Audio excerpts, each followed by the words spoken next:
Hey kids, Hey Dad! what do you want to do today? We don't know! Want to go to the movies?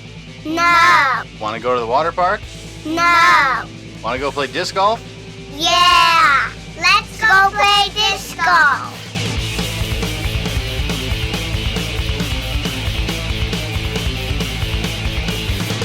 All right, welcome back everybody to RC Disc Golf Podcast. If you haven't yet, again, like, subscribe, share, YouTube, Spotify, Instagram, Facebook, TikTok. Nowhere else to be found yet. Yeah. It's all right. Hey, we're climbing up there. We are actually over 50 subscribers as of this point. Oh, heck yeah. So when we reach that 100 mark, 100 subscribers on YouTube there, we're giving away a disc. Yep, I'm brave. I got to stop at Spartan Disc, one of my sponsors, to go pick it up. I don't know if we should tell them what it is. They can leave it a mystery. Well, we already said it's a brave, All right, so. well, this one you guys get a brave. But what's it going to look like? We don't know. A lot of people do custom stamps and custom dies. That's what I'm thinking for. Gotta get something sweet, make it worth it. Yeah, that would definitely be cool. Yeah, I was just thinking some people would be like, I don't want a brave. I'm not going to subscribe. Well, screw that shit. Honestly, I didn't think I was going to like the brave either, but that brave actually flies amazing. Yeah. Well, get yourself a brave, guys. By subscribing to our channel, be the 100th subscriber and you win one. Da da da! Yay! All right, so today, where were we? We were at Como Park today. Yeah. Does Como have an actual name of the park, or is it just Como State Park? I think it's just Como Park. Like Outwater, the greens at Outwater, or Arrowhead Disc Golf at Wilson. You know how they have names. They don't have a name for Como. Yeah. So heading into this... it's Lighthouse at Como. Oh, Lighthouse at Como. Lighthouse it makes sense. At Como Lake. Has a lighthouse along the backside. I can't believe I had to look that up. Yeah. Well, I didn't even think about that till you said that. Like the event that we play all the time is Lights Out at Como. Oh, yeah. That just... Get it? Yeah. I always thought it was Lights Out because then you expect to play like really good. No, it's Lights Out because it's Lighthouse. Yeah. That's why. There we go. We're dumb. Wow. We're getting there. You can tell we're still kind of on the noob side. Well, it's also late. We've had a long day. Yeah. We're recording late in the evening today instead of the morning like we're used to. I'm like everyone's in bed. I'm ready for bed. Yeah. I'm ready to crack open a beer and have my nighttime ritual started. There you go. I should have brought some up here. Damn it. The fridge is out up here. It's gone. Everything's downstairs. Yeah. So, oh well. All right, let's get to it. We this was this week's battle. It was an interesting one. When we showed up to Como Park this morning, it was about I would say 45-mile-an-hour winds. Was raining a little bit, and we're contemplating: should we even bother, or should we just walk the layout? Because we're checking out a layout for a tournament that's coming up. So some of the pins are in a different spot. We're playing from different tee pads on some of the holes. Yeah, so. It's a safari layout for this event. So everything's all random and new. It just got posted, a few days ago? Yeah, a few days ago. Yeah. So it was a great layout, but Josh stuck it to me. Yay! There we go. Josh is the winner, everybody. Here's your crown. I modified it so you can put it on over your glasses. I'm going to stick it up on the rim. Okay, there you go. Ta-da! Why didn't I think of that? All right, yeah. What was it down? We didn't do an actual scorecard. We kept it in our heads mostly. Yeah, in our heads because the U-disc wouldn't line up with the layout. So you ended up with 4 down? 4 or 5 down. 4. Give you 4 under par. Yeah. Be a little modest here. 4 under par, and I finished 1 under par.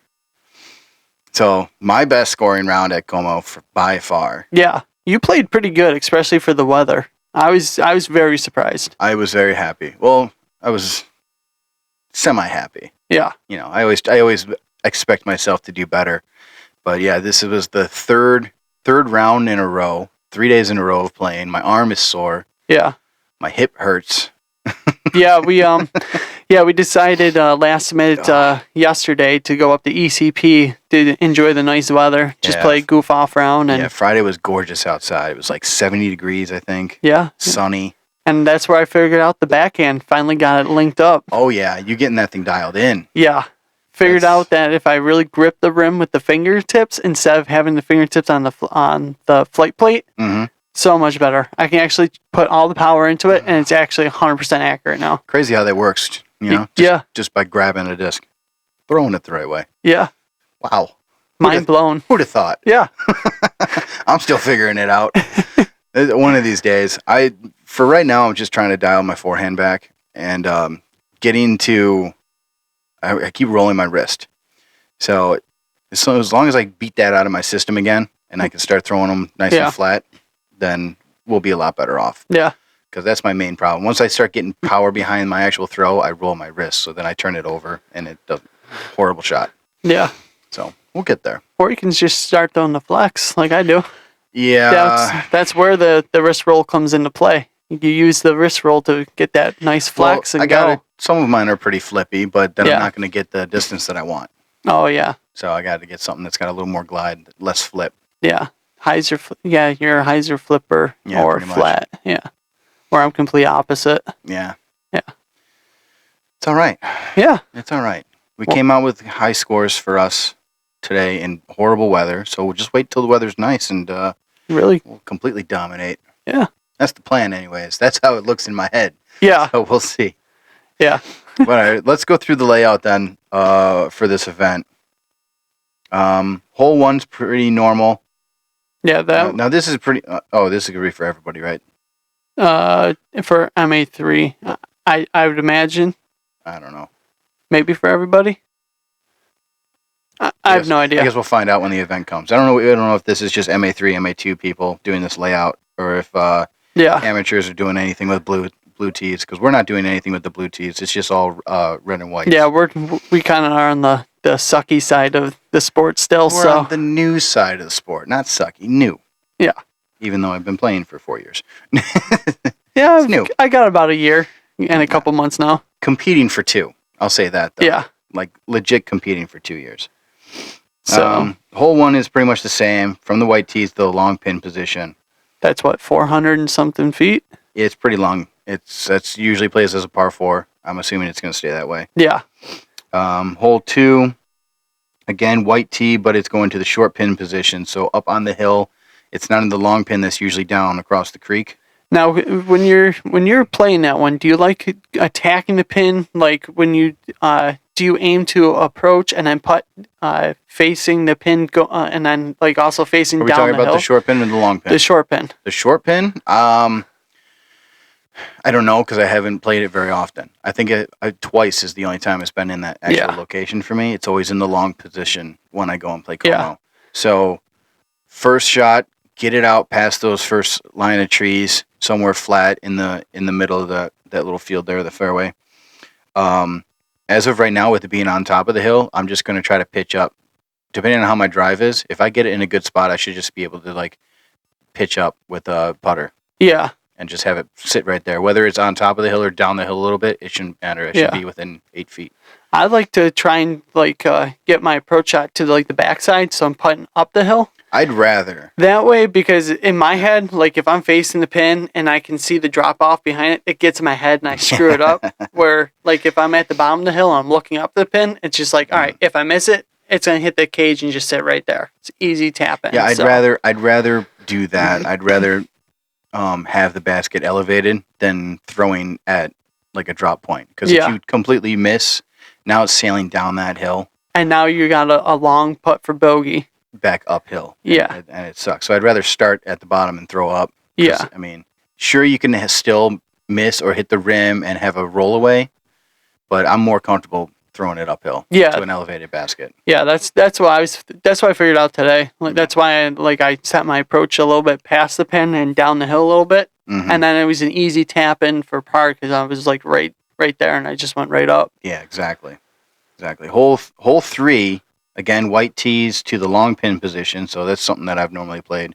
Yeah, I like the long position for this one. It makes more sense than the short. I wish it was the short because I parred that pretty easily today. Yeah. That short pin. I don't know if that's a par 3 or par 4. I think you said it's usually a par 4. Yeah. I don't remember it being par 4. For Lights Out last year, it was a par 4. I looked it up before I came over. That was a par 4. So. Okay. Now, in hole 4, this one is the Mando tree, if anybody has ever played Como.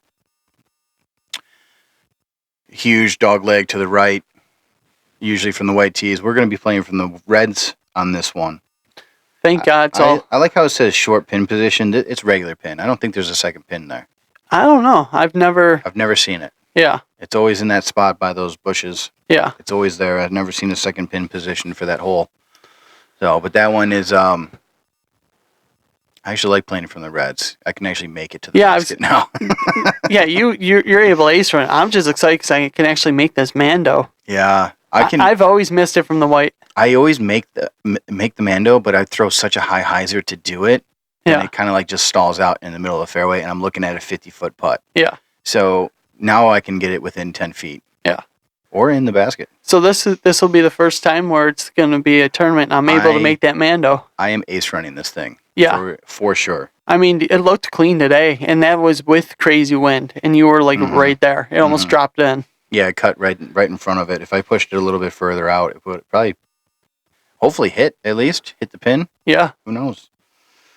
White seems to be pretty much the same. White, sorry. 5 from the white tees. This is pretty much the same. That's the tunnel shot, right? Yeah, it's a real short shot. And guess who actually backhanded that with a putter, nonetheless, and it was right there. Yeah, you had a great shot. Yeah. It's short pin position, it says. So it's straight ahead. Yeah, with the long position, if it was in the I think that one's like off to the right a little bit. Yeah, that's one where I would flex a forehand through the tunnel because it would finish off to the right. Yeah, I'd just do a flip up. Yeah. A little hyzer flip right through there. I tried to do more stable backhand as well. What did I do? Did I just like misrelease it maybe? I don't remember. What, today? Yeah. You were right there too. We were both there. Yeah, that one I had a good shot. Yeah. The first one I misreleased. It flipped up but too early. Yeah. That's what it did. Okay. Hole 6, white tees to the long pin, so right by the road. I love the white. I love the long position. So if anybody if you're running through this in your head with us, it's hole 6 is the one where it's got that big giant electrical box kind of in front of you. Everyone loves hitting that thing. There's so many dings on that box, dude. I've never hit that, to be honest with you. I've whacked it a few times. Yeah, it's hilarious. But yeah, then the pin's a little bit to the right past that box. I like that spot too. I like where it is by the road. The short one makes me a little nervous because I'm going to skip into that ditch. That creek, yeah. Like, so you can see right now, like the pin isn't moved to long position yet, but you can see where it is. And like today, based on that shot today, I'll be perfectly fine. That's going to be an ace run for me. Yeah, we should be able to. I still think if we want to talk about holes, we should be birdieing. Let's go. We'll do that when we go up to 9. We'll do a little split and we'll talk about that. Yeah. Hole 7. This is the first time I'll see it in this position. Yeah. And based on today, I like it in this position. It says the long pin position. Again, playing from the white tees, and it's going to be an elevated lighthouse basket. So that I can't wait to see that. That's going to look pretty cool. Yeah. So instead of hole 7, instead of rounding that turn to the right, it's going to be straight ahead up the hills. Yeah. Which is should be an easy 3. Yeah. Keyword, it should be. But should be an easy 3. Yeah. I mean, I'm going to throw my same shot that I would normally try to get to up to where the gap would be to throw right. Yeah.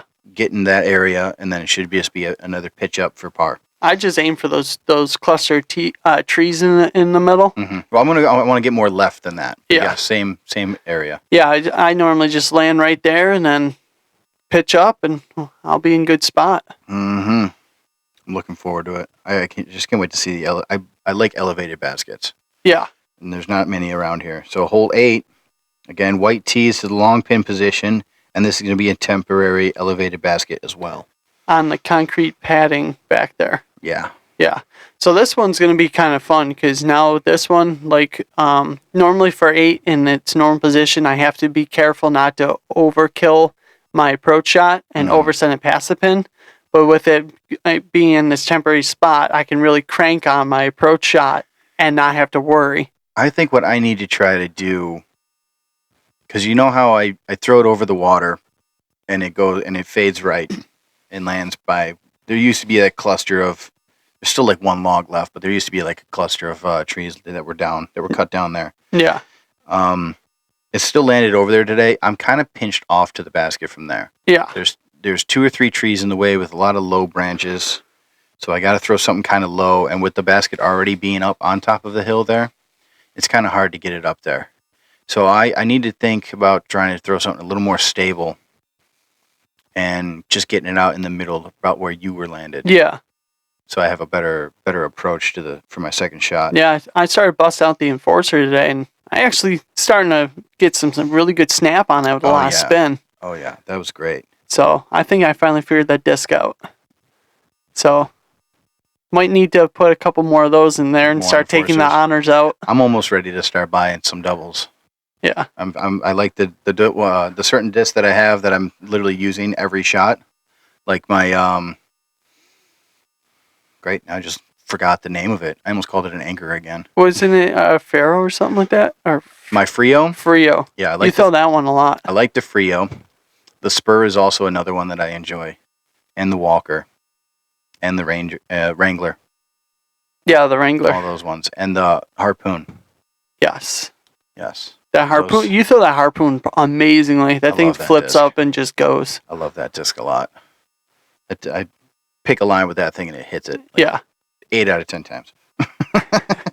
All right, hole 9, white tees to the regular pin position. So this is pretty much all normal, except it's a double mando between the trees. So that first hill that's in front of you with the 2 big trees is going to be double mando. You got to go in between them. Yeah, which is good. No more super hyzers around the trees. Yeah, so that's like my normal shot off a 9 since I play forehand. I've done it with the backhand. It's a good shot, but I do like the hyzer forehand to the right side, which I know a lot of people hyzer around the right side of those backhand, trees. Yeah. Yep. But that's too bad for you guys. Can't do that for this hole. What am I doing? All right, so hole 9. So let's pause here. Go 1 through 9, holes that we should be birdieing and should be parring. Obviously, 1, 2, and 3 should be pars unless 3 ends up being a par 4. Yeah. We might be able to snag a birdie on that, depending on how good our shots are. We stay out of the woods. Yeah. Hole 4, the real short one. Hole 5, a short one. Those should both be birdies. Yeah. In my opinion. Same thing with hole 6. Yes. Should be a birdie. So if we can keep that in our heads, we should be 2 down, 3 down even, heading towards the back 9, because 7, questionable, should be a par. Yeah, if 7 ends up being a par 4, which should be really cool. If that ends up being a par 4, then that could be a nice bird. But if it's a par 3, just aim for obviously. Same thing with 8. We don't know if 8's going to be a par 4 or 3. It's a 3 as of right now, but since the basket's going to be a little further out and elevated, not sure yet. Yeah. And then same thing with 9. That's a potential birdie as well. Yeah. I'm always right there for the bird. I end up cutting it a little too short. Yeah. Give myself too long of a putt for 9. But I think to predict both of us going into the back 9, we should be at least 3 under par. Yeah. 3 under par, or even if you're going if you get out of the front 9 and you're just par rate, you're still in good shape. Oh, of course. So it's a difficult course. Yeah, you don't have to like get all freaked out like, oh man, I'm just par. Like I do. Yeah, it's like you're still fine. You still got 9 more holes to go, and the final there's birds on the final the back 9 as well. Not many. Not for me. Not many. A couple of them. Yeah. But we'll get into that right now. Let's see here. Hole 10. White tees again to short pin position, so you're not thrown over the creek for your second shot. Yeah. So it's just going to be that pin all the way into the back. Would you call that a peninsula? There is water all the way. Yeah, I'd call it peninsula. Yeah. So hole 10, that's what that one's going to be. That one's not bad, but for a birdie look, it's a little out of my range. I'm there. I might be able to, I might go for 1. Yeah. Depending on how my day is going. Yeah, I'll probably rip the Enforcer again. Because I'll probably be 40, 45 feet for a birdie. Yeah, and just think we had 45-mile-an-hour winds, and Yeah. we were both within 40 feet of the pin. So I might be able to get a stepper up in there. We'll see. Even if I can just hit the basket, I'll be happy for a tap-in par on that point. Hole 11, red tees to the long pin position.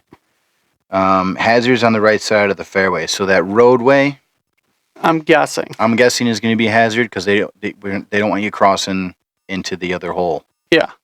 So this one, that's what I'm assuming. Yeah, this one from the Reds, this was interesting because it took away my forehand line. Mhm. So I actually had to backhand it. And yes. And you crushed it. Yeah. With this backhand now, it just went. And me and Jimmy were both standing there like, wait, what? What just happened? Oh, yeah. It was cool. Where'd you end up landing? You were probably 15 feet. Yeah. Yeah. There's another birdie for you. I don't know if you crashed in it or not. I think you laid it up because of the wind. Yeah. Yeah. It was probably it should have been an easy tap in, but with the headwind right there and it was windy, and I was just like, you know what? I'm just gonna kind of pitch up a little bit and then just literally stand over the basket and drop it in. Those are nice. I like doing that too. It's so good now learning how to play it safe.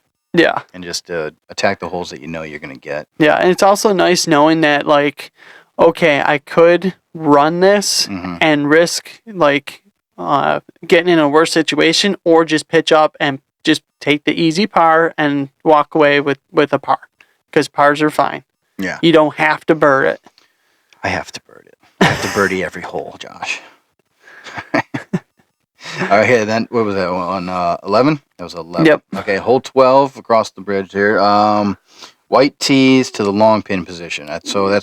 That's normal. Yeah, we've been playing that. And then 13 is another really short one, and we're playing it from the red tees to the short pin position. Yeah, this one was I can actually make it to the basket now. Yeah, this one was just kind of an approach shot. I don't understand it. Because playing from the whites, it's not a far shot, even from the whites. Or Yeah. It is. Let me see how long it is, real quick. Yeah, from the whites, I'm always parked, and then from the reds, this was just a kind of an easy flick up. Hole 13, right? Is that what I said? Yes. Yeah, it's 248 feet. Yes. Yeah. So But you also have factored that the wind always is weird there. It like tornado winds. From the white tees, the trees that's on the left-hand side there, Yeah. I hit it every time. Yeah. So I don't understand. I cannot get to this hole for some odd reason. Well, like I was saying, the wind. It's an awkward wind over there because you got the wind does something weird with the waterfall right there. Mm-hmm. So like it's a swirling wind up by the pin. It always is. Like you can never tell if it's a headwind, tailwind, crosswind. It's always just crazy. Yeah. All right. So your disc does weird stuff over there. I usually grip lock too. I don't know. I think I put it in my head. Yeah. Because it's a short pin and I want to get the birdie. So I think I psych myself out. I Yeah. really do think that's what's happening. Because a lot of times, even if I was to throw a forehand there, I roll my wrist and I shank it into the ground. Yeah. I've done that a lot too. All right. I can make it there now. Now we're playing from the reds. Yes. I did it today. So, well, 14 across the water From reds. from the reds. This was a new one. Now, again, hazard long of the basket. Now, that's the hole that's going to cross into 11's fairway. So they kind of like throw against each other. Yeah. So that's why that hazard's there. So just be careful. Don't hit anybody with your disc. I play this hole the same.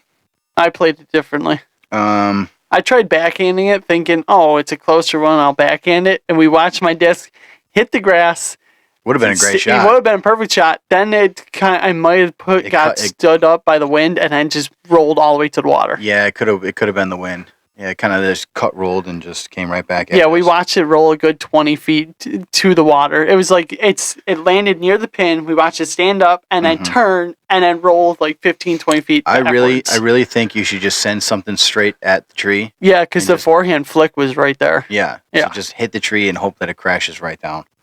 That'd be an awesome ace, kind of like a basketball shot with a just bank backboard. it. Bank shot. That'd be awesome. Now, I threw my forehand over the water and I threw it too low that I would like. It still cleared the water and carried it over there for a birdie. But I got real nervous. because it was the Frio, and I'm like, I don't want to lose that disc right now. Yeah. That's why I'm like, I'm ready to buy some doubles here. Yeah. Let's get some of those back in the bag here. Then hole 15 again. I think everything else now is from red tees, right? Yeah. So hole 9 was hole 9 and up to 10. So 1 through 10 was all white tees. 11 through 18 is all red tees. So 15 red tees to the regular pin position. That's in between all those guardian trees. This one. With the headwind we had today, not a prayer. No. No.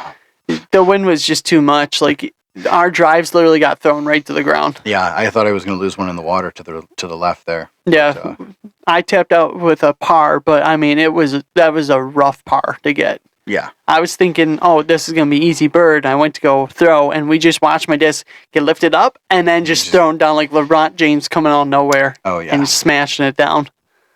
Yeah, no way. Yeah. And then 16, we just opted out not to throw because of that same reason. Yeah, 16, we walked up and we kind of looked at the zone because I know where I can hit. Because it's gonna be 16 playing from reds as well, but it's gonna be that long position that's all the way deep in that peninsula there. So we got the layout for sure what we want to do there, but they moved that log that was right in front of the basket. Yeah, I was going to say, did that log move, or are we just thinking it did? Something moved. Either the logs moved and got cleaned up, or the pin got pushed back even deeper. Yeah, I don't know. I just kind of remember. That was my landing spot. Yeah, just pitch up to the log, let it hit the log, and then it's like an easy tap in. Easy 5-foot tap in from there. Yeah. Not anymore. No, it looks like the log is like about circle's edge. Yeah, maybe. Yeah. Maybe. And I'm not jump putting over a log. No. I end up tripping and falling. So, yeah, so we got a good look for 16. I'm going to play it the same way, like as if it's from the whites. Like, I'll still forehand flex it. Yeah. Pick the same landing zone and then just approach up and tap in. I'm thinking the same. Just to get it out there and hope we stay dry. Yeah. Don't chuck it in the water. That's all I can really hope for on 16. Same thing with 17. Red tees, short pin. So it's not the one that's on that little mound behind all those trees. The short pin is just where it normally is. Which I think it should be. I like that position a little bit better. What, up on the mound? Yeah, up on that little mound there. Because again, I like elevated baskets. Yeah. So I don't know why. I don't practice on one ever. They're just different. Yeah, maybe. Like the only one that I know is like a permanent one, like a legit. I want to know what you guys think is like an actual elevated basket. Like the Griffin. I've never played there. In Springville, has an elevated basket. It literally has a 3-tier little step-up thing to the basket. Gargoyle. I think it's Gargoyle out in Olean. They have one where a stump where you actually have to climb up steps to get to the basket. It's pretty cool. I like that. I think that's hole 1 or 2? Wilson hole 1. Yeah, Wilson hole 1. Wilson hole 1. That's up on the tree and on the stump there. Or do we? Or this is what I don't consider. If it's on a hill, I don't consider that an elevated basket. So a couple of them at Royalton, I don't remember what. I think 18 is on that huge hill. There's another one, 16 I think, is on a hill. I don't consider those elevated baskets. Those are the ones I struggle with. Because you can land on the hill. You can't land on an elevated basket. Oh, true. Yeah, You know I didn't even think about that. Yeah. Yeah. Yeah, the ones that are on the hill, I always try and land on the hill, and then I watch my disc stand up and just roll down the backside of it, and it's like, oh, okay, I'm waving goodbye to that one. Yeah. Go ahead and comment. Let us know what you think about elevated baskets. Should we have more of them or less of them? And do you consider it being on a hill to be elevated? Yeah. I don't think so. And then 18 red tees to the long pin that's across the water inside the stone barrier stump, whatever. Concrete. Yeah, whatever that thing actually is. Yeah. I like that, though. That's the coolest basket that we have around here, I think. Yeah. I wonder what that thing was originally before disc golf came around. I think it had something to do with a bridge, like with one of those walking bridges. I think it was one of those foundations for that. Oh, yeah, maybe. No, it's just out of that, yeah. Because there's a couple of them around that don't have a bridge on it no more. Yeah. I'm thinking that's what it was. Yeah. Well, that's it. That's the layout for this event that's happening in a couple weeks, maybe 3 weeks now. I forgot the date. April 6th. April 6th. That's got to be, 3 weeks? I think so. Let's go to the handy dandy calendar. Do. 4 weeks. Oh, 4 weeks. Yep, the 16th, 23rd, the 30th, and then the 6th. Yep. 4 weeks from now. So we get 4 more rounds at Como before. Technically, well, 3 practice rounds if you want to do it that way. Yep, we can do 3 more rounds there, and then the event. And I think we should be golden. The only reason why I wanted to do it that way, why we preparing ourselves so much, because normally when I do this, I'll have 1 practice round like the week of the event. Yeah. I'll try to get out there, and then I play the event, and I don't think that's enough for me to actually decide on what I'm doing. Yeah. So this will be better. Yeah. For me, based on today, I already have all my shots planned out. I don't. Yeah. I think I grabbed a few of the wrong discs, not stuff that's too stable, not as flippy, or vice versa. I should have thrown the more stable one here, less flippy. Yeah. Get more of a distance on it. So I'm all over the place. Yeah, my bag doesn't change from course to course. It's always the same discs. I know what my discs are going to do, and I know my throws. And I'm not sure if that's a good thing, where I'm not changing my dip bag out at all from course to course, or... You got to play your game. Yeah. We talked about this last week or a couple weeks ago. Just do what's comfortable for you. Yeah. And what you know. Like, if you're going to question if you should be, like I do all the time, like, what disc should I use for this shot? Or anything else, grip, forehand, backhand, anything like that, then I'm putting too many elements into it. I need to start simplifying my game and just playing it to my strengths. Yeah. That's what I need to start doing. Like, you keep saying that my approach shots. Yeah, that's the strong part of your game. This guy can literally, no matter where he's at, can just approach up to anything. It's insane. I try. That helps from playing all these small courses, I think. Yeah. Is what got me to do that. Yeah. I finally figured out my approaches. I stopped fighting. I stopped fighting my natural hyzer approach. Yeah. I've always tried forcing a flex on it, thinking that's how you got to approach. No. But then I kind of watched a clip of Brody kind of talking about his approach shots. And after watching that, I was like, oh, wait. He just went and does like an ultimate kind of forehand flick. And I was like, I played ultimate a lot in gym class, like in high school. So I know how to do that. So I started doing that. And now my approaches are like easy. I don't have to think about it. I just kind of just flick it up now. Exactly. I like doing those slow spike hyzers for approach shots. Yeah. Because it almost exactly like if you get in the distance proper, then it's just going to crash down at the basket and you're going to minimize your rollaways. Yes. Or you're skipping. Yes. Because if you're trying to like flex something up there, you have a potential to skip. Yep. And now you're going to have a long putt. But if you're just going to do a high hyzer, it's going to crash down next to the basket. And most likely, more times than not, it's going to be sticking right there. Yeah. That's what I like to do too. Yeah. So that definitely helped me out today. A lot. Like no, a hole to a Bond Lake. That was the only way I The only way I parred that hole is by throwing a high hyzer over all those small trees. Oh, okay. And landing next to the basket for a tap in par. Yeah. It's the first time I've ever did it. And it was a practice round before an event. And then guess what happened? Didn't do it during the event. No. I don't know why.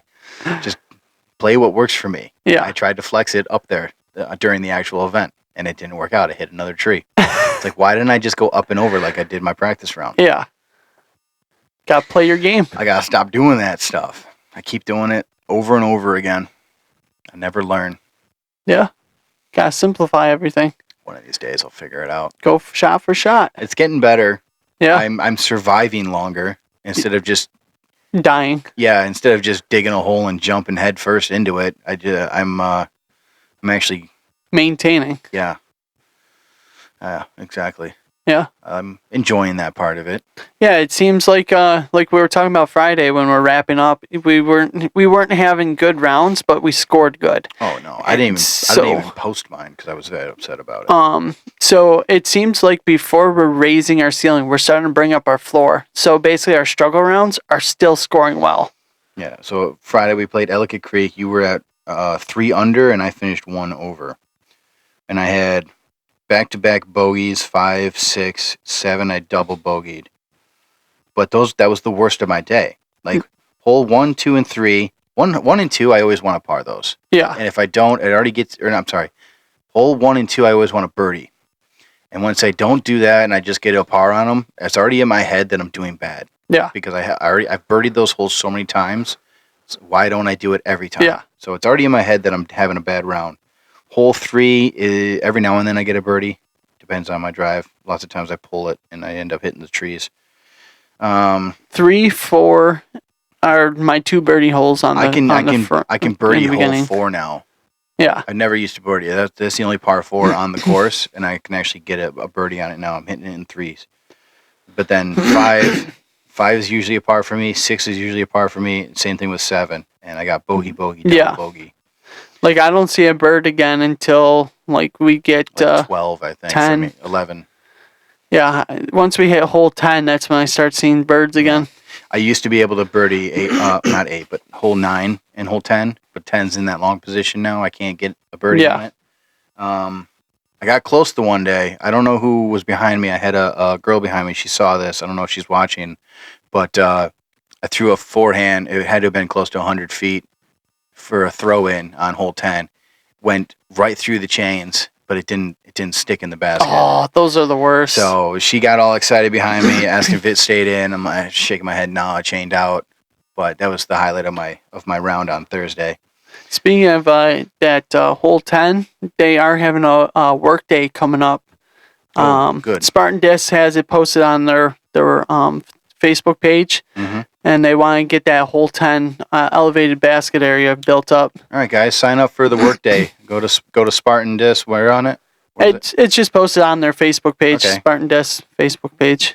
Go sign up, guys. Let's get the island on hole 10 all done. So we can start playing that. And I'm need some excited. work because when we were there on Friday, I noticed that a lot of the bricks are just kicked over. Yeah, I don't know if it's just from weather or kids. Yeah.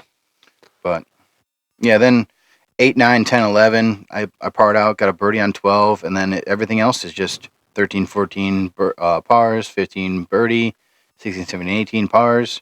So after I got that double bogey on 7, I just played clean. Yeah. And easy. So I don't know why. Again, I'm working on it, trying to get my mind right on playing these events because that's what I got to do. Don't get in my head that I'm throwing bad shots, I'm having a bad day. Yeah. Just maintain and play clean, and I did it again today. So that was my issue last year, and during this off season, I've been talking to Corey. I don't know like how to say his last name. Strodes? No, Leger or something. Oh, I don't even know who that is. Yeah, Corey. I'm sorry, I messed up your last name, dude. But he was explaining to me that each hole is just basically you versus the hole. It's like a chess game. Go, just think about each throw. Stop thinking about the whole of thinking, oh, I have to bird this. No, just step up, throw your drive, and then figure it out from there. Yep. And then he also told me that when you're in a tournament, it doesn't matter what anyone else is doing. Doesn't matter anybody else on the card. Doesn't matter anybody else in the tournament. Just focus on each individual shot. You know, I've heard this before. Ken Climo said this. It's a little mantra that he says, play the course, beat the course. Yeah. That's what you're out there doing. Yeah. So if you can beat the course, you're going to have a great day. And don't worry about what everybody else is doing. Yeah. Because you won on your own by just beating the course. So I think of that as well. Because if you're beating the course, you're under par. Yeah.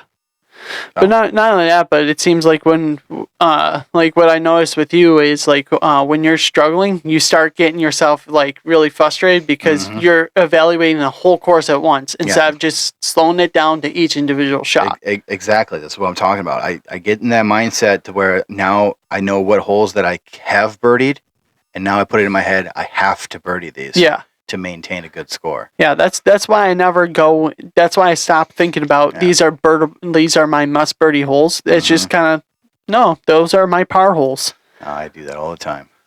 Because like almost every hole. Yeah, I have to get a birdie here, otherwise I'm going to fall deeper into the hole. Yeah, that's always in my head. So this year we're going to change that. Yeah. So we're going to maintain a good score throughout. That's it. That's it. That's it. Shot for shot. It's just you versus the course. Just if you can par out and go bogey free is a huge achievement in itself. Yeah. It's so hard to not get a single bogey. Yeah. So, I've never done it. I've done it. Shut up, Josh. I'm just saying it's hard. Yeah. Which course do you do it at? Pinewoods? I don't even know. I'd have to go through all my scorecards. No. Yeah, it's not one of those things where it's like, oh yeah, I done. It's just kind of, it's probably just a practice round, which really doesn't mean much. I don't know if I ever did or not. Now I'm thinking of it. I could have had Pine Woods, but I'm sure there's one bogey on that card. Yeah, because Pine Woods is one of those courses that it's small, and if you hit a tree, It's treacherous. yes, She is a fickle bitch. yeah. So Sorry, Pine Woods, I love you. Can't wait for your baskets to be back. yeah, those can't come back soon enough. I know, everyone's asking about it still. Yes. So So June, couple months, being just in time for my new baby to come out. there you go. Yeah. So that'll be cool. Yeah. Another potential disc golfer in the mix here. There Coming we soon. go. All right, I don't know if I have anything else to bring up. We're tied 3-3 for this week. Battle for the belt. Yeah. I think it's going to be like that a lot. Yeah, it's gonna go come down to the I think it's going to the wire. I think so. I don't know. Yeah, because there's some courses I'm good 'Cause I at, mean, and well, there's I courses mean, you're good at. We're going to be playing Como for the next 3 weeks, 4 weeks. So Yeah. who knows on this end? 'Cause Yeah. You annihilated me today. Yeah. So it could happen for the next 4 weeks. But then when we get out to Outwater, Or Wilson. taking you down, dude. Yeah. You have my number at Wilson. I can't beat you there. Pretty close. You've It's getting close. You've beaten me every time we've been there. I haven't beaten you yet. It can happen. Yeah. I always end up getting stupid tree kicks or overshooting pins, and I have to work my way back. And yeah. No, I've been there too. It's not fun. No. Wilson will haunt your dreams. Oh yeah, it already is. Every time we're there, I'm like, oh, here we go. This hole again. Oh, damn it, hole 10 again. Yeah, and then there's times where I throw my approach shot and I just watch it sail way past the pin, and it's like, well, that didn't go as planned. You gotta throw your putter, dude. I'm telling you. If you keep overpowering that mid range, you got just down to the putter. Yeah, I did that a lot today. Where instead of grabbing for the glory and ripping the glory, I just grabbed the savior, and especially if it's a backhand. Yeah. Do it. Yeah. What speed are your putters? 2 or 3? 2. Okay. And then the savior is 4. Perfect. I was gonna say 4 or 5 speeds with a light touch on them. Yep. Because that's all my mid ranges are 5 speeds, and then my putters are 1 and 2. Yeah. So the one that I throw as the armadillo, that's a 1 speed. Yeah. And I throw as a mid range. It's my little approach disc. Works well. I like it. I can actually forehand that thing too now. Yeah. I did that the other day. Little pitch a forehand with that disc, and it worked out well. Yeah. So I'm getting those dialed in. Yeah. I don't know why I find it so difficult forehanding a putter. Yeah, they don't fit comfortable in my hand. That's the issue. It might be the dish on them. It's a little too deep of a rim. Yeah. Could be that. So we're still learning. We are. We're figuring it out and getting better. Yeah, especially week by week. I feel we are. Yeah, there was a huge adjustment for me because for like the last week or two, I'm actually able to throw the enforcer and able to actually snap it. And your backhands. Yeah, and my backhands. That's all new. I figured that out Friday. Yeah, you're not shanking your backhand. It's coming out clean, nice and flat. Extremely powerful too. It's not turning over.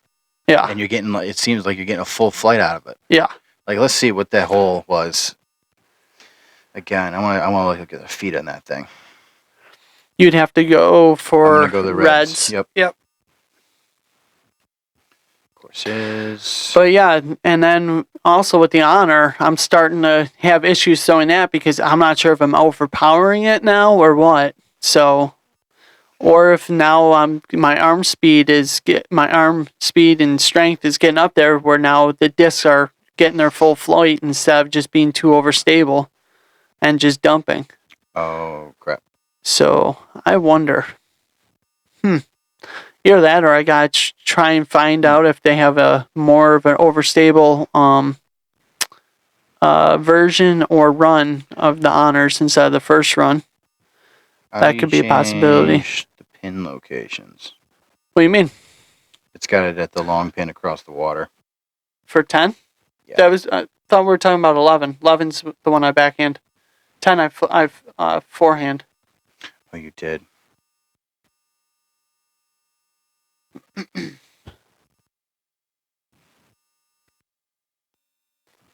red tees. Go back to that again. 11. Yeah, 11 to the long pin from the Reds. 331. Oh, and I was basically parked. Yeah. Wow. So over 300 foot backhand shots you got now already. Yeah. Within the last couple of weeks. Well, I would say more so as of Friday, because Friday I fully figured out the finger placement, and I was able to actually get it accurate. That's not bad. Not bad. We're getting there. We're getting there. Still got a long way to go. I just wish I can get my forehand there. Yeah. Yeah, the forehand I can still get further, but it's still pretty good to now have the backhand too. The left side is just a little too tight. Yeah. I could try. Maybe next week I'll try. We'll see if I can sneak something through the left side, but it's going to have to skip up through those trees. Yeah, that's why I didn't do the forehand on that one, because I was looking at them like the backhand's wide open. The forehand, you'd have to kind of dance around all the trees. But I'm just pushing 300 feet, I think, with the forehand. Yeah. I don't think I'm getting 300 yet. Yeah. So until I can figure that out with my arm, I mean, today was sore. Every time I threw it, like right now I can feel my shoulder hurting. My forehand hurts. Oh, that's another thing. Forearm hurts. Yeah, I also got to figure something out for warm-ups. I was kind of watching Eagle, one of his clips that he just posted up. He was doing a shoulder warm-up with some type of rope. So I want to check that out and see what that's like. I like to use elastic bands. Because my brother-in-law, he's a baseball coach, so he kind of tells me all the time I need to warm up my shoulder. I need to get my arm ready to throw before I go full power. And now I'm starting to notice that I need to warm up before I start really throwing full power forehands. Because when I don't warm it up, my shoulder hurts.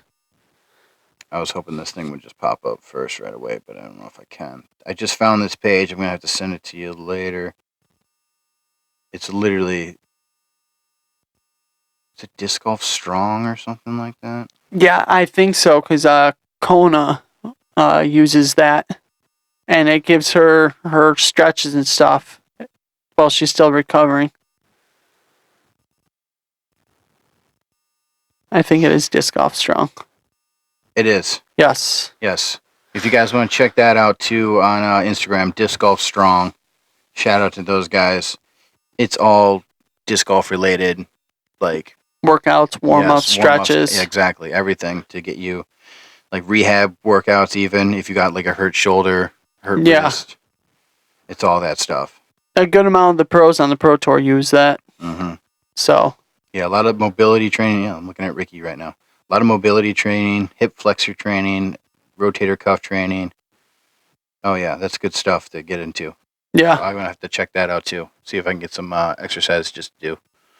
Yeah. Just to do them like at night before bed even. Yeah. You know, something just gets some mobility into my joints. Yeah, I'm still looking for that good warm-up. That way I could feel like ready to go for a shot in the tournament. Not be like, oh, I should probably not go full power for a couple holes, and then I can start putting power into the shots. Yeah, but that's why I like doing backhand, though, because backhand is just more, like, less stress on my body. Yeah. Than the forehand. Forehand hurts me for some reason now. Yeah, forehand to me is just more natural than backhand. Like backhand. You do it more often, that's why. Yeah, backhand for me, like when I'm backhanding, I'm constantly like, all right, push the disc out like this, do that. And forehand, I can just, all right, I'm going to throw the object and then it just go. I also got to stop hitting myself, too, on some of my drives. Yeah, you were saying that today. You were hitting your arm. I hit my arm when I went to pull through. I hit my arm with the disc. And I've done that. I've hit my chest before. It's like, why am I bringing it in so close to me? Yeah. I gotta fix that too. That's just bad form. Yeah. So I don't know. Working on it, guys. I'm working on it. Yeah. How many times do I have to say that this episode? Maybe watch some Chris Clemens. I found another guy too. Another lefty player on the Pro Tour. There you go. Forgot his name. Otherwise, I'd shout you out too. Go back to Instagram. Oh, here we go. Let's see here. How are you going to search that? Lefty? He might just be on my page. Nope, that's Jake Wolf. First one off the bat. I see his brother is playing good at Waco. Oh yeah. Yeah. I didn't watch anything Waco yet. And neither have I. I just kind of checked the scorecards today. I do see what's going on. I do like that course. I wouldn't mind going to Waco and play. I've never watched Waco get played. It looks really fun. It looks windy, but it looks really fun. Yeah. I'm scrolling through here, but we'll see here. New tour series disc out at Lone Star, man. Oh, there you go. That's always fun. That's Drew Gibbons. That's Mason Ford. Big shout outs here. I'm not going to find them probably. Well, for next episode, you'll know them. I'll have to remember to pin it. Yeah. But all right. I got nothing else to bring up. Yeah, it's getting late. I'm tired. It's it's about beer o'clock. It's about way past my bedtime. Bed after. I might just bring the beer into the bed with me. It's my mistress. Either that or just slam down a glass of chocolate milk like I do right before bed. I don't have any chocolate milk. Well, get some chocolate syrup and some milk. Stir it up. I have caramel syrup. Oh, there you go. I don't think that's caramel milk. I don't think that's going to mix well with milk. But I do have vanilla ice cream. Ugh. What are you talking about? Bleh. What are you talking about? I'm not an ice cream guy. I'm not a junk food person. Like, give me some fruit and I'm happy. All right, end of the podcast. People comment in your favorite end of the night treats before bed. Is it ice cream? Is it chocolate milk? Please don't eat gummies or chips. It's a bad idea. Bad idea for your gut and your teeth. Cut up an apple and get some peanut butter. Good to go. Apple and peanut butter? Yeah. You cut up the apple and then you take your wedges and you dip them in the peanut butter and you eat it. Never heard of apple and peanut butter. Phenomenal. This guy's out of his mind, everybody. Be on my side. Ice cream, it was some caramel syrup, maybe some sprinkles at the end of the night is the way to go. You could take your apples and peanut butter and you can stay at your own house with that shit. Get out of here with that nonsense. All right, guys. Thanks for tuning in to this episode. We'll see you guys out in the course. We'll see you guys out next week. Keep it on the fairway. Peace out, everybody.